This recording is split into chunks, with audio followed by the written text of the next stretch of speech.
Bonjour à tous, c'est Tristana, bienvenue dans cette nouvelle vidéo. Aujourd'hui je vais vous parler de la citrine. Pour plus d'explications sur le problème de la citrine chauffée et d'autres subtilités à ce sujet-là, je vous invite à regarder ma vidéo sur le sujet, comment reconnaître une véritable citrine.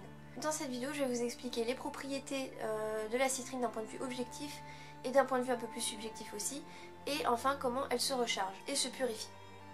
Donc la citrine ça se présente comme ça. Donc ça c'est une pointe de citrine. Donc vous pouvez voir que la couleur est très jaune clair comparée à d'autres citrines qui sont chauffées.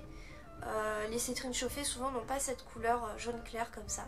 Et vous avez un bracelet par exemple, un bracelet de citrine. Alors on dirait que c'est de la citrine chauffée parce que le bracelet a des teintes de couleurs différentes. Mais en réalité il s'agit de véritables citrines. En fait c'est tout simplement parce que ces perles-là sont issues de plusieurs citrines différentes. Et donc des parties qui sont moins colorées que d'autres, et ce qui donne ce rendu. Alors la citrine, qu'est-ce que c'est? C'est tout simplement un quartz jaune, donc un quartz qui a une teinte un petit peu jaune acidulé, jaune citron. Au niveau de ses propriétés, cette pierre elle stimule un dynamisme général et léger dans tout le corps et dans l'esprit aussi. Elle permet l'épanouissement de l'esprit, de l'intellect. Elle permet de voir le bon côté des choses dans chaque situation, en fait elle rend optimiste. Elle permet d'avoir un certain rayonnement. Savoir par exemple prendre sa juste place au sein d'un groupe et installer une certaine confiance. Elle permet de donner des idées. Elle favorise l'expression de soi. Elle donne du courage et de l'assurance et elle active le chakra du plexus solaire. Elle permet de redonner la joie de vivre et de lutter contre la dépression. C'est une pierre qui réchauffe et qui stimule la digestion notamment. Elle éloigne les peurs et les cauchemars de par son aspect assez solaire. Elle va être très efficace dans tout ce qui est rituel d'abondance et de prospérité. Pour moi, elle a un peu plus le côté électrique du soleil plutôt que le côté feu du soleil. Elle assure le succès dans les entreprises. Elle aide à la persévérance, à la concentration. Elle va beaucoup vous aider si vous avez des examens par exemple. Elle va stimuler votre intellect, votre capacité à réfléchir et à mentaliser les choses. Elle va aider aux révisions et aux examens. Elle canalise la créativité et la stimule en lui donnant vraiment un but précis.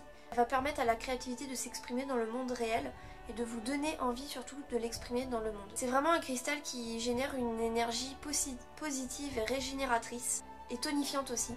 On dit qu'elle apporte la richesse à tous les niveaux. C'est aussi une très bonne pierre que je recommande si vous avez des migraines qui vous donnent des nausées.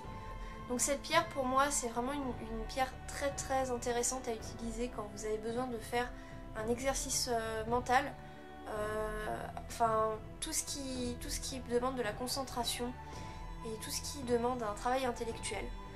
Donc moi comme je le fais assez souvent ça, puisque je suis souvent en train de réfléchir à des choses, d'écrire des choses, etc. J'utilise beaucoup en fait. Et je la mets tout simplement sur mon bureau avec d'autres pierres et j'ai fait un peu une grille de cristaux comme ça avec de la citrine notamment. Et ça m'aide vraiment à focaliser mon attention et je vous recommande vraiment de la mettre sur votre bureau.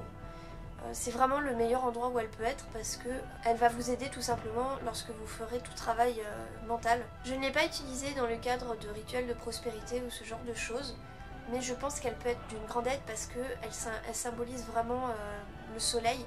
Et pour moi le soleil symbolise l'or, la prospérité. Donc vraiment si toute cette thématique là se retrouve vraiment dans la citrine et elle m'apparaît évidente. Donc pourquoi pas l'utiliser dans un rituel de prospérité prochainement. Pour la purifier, vous faites comme tous les quartz, c'est-à-dire qu'elle supporte très bien l'eau déminéralisée comme le gros sel, donc vous pouvez y aller. Et puis pour la recharger, elle va préférer la lumière solaire évidemment.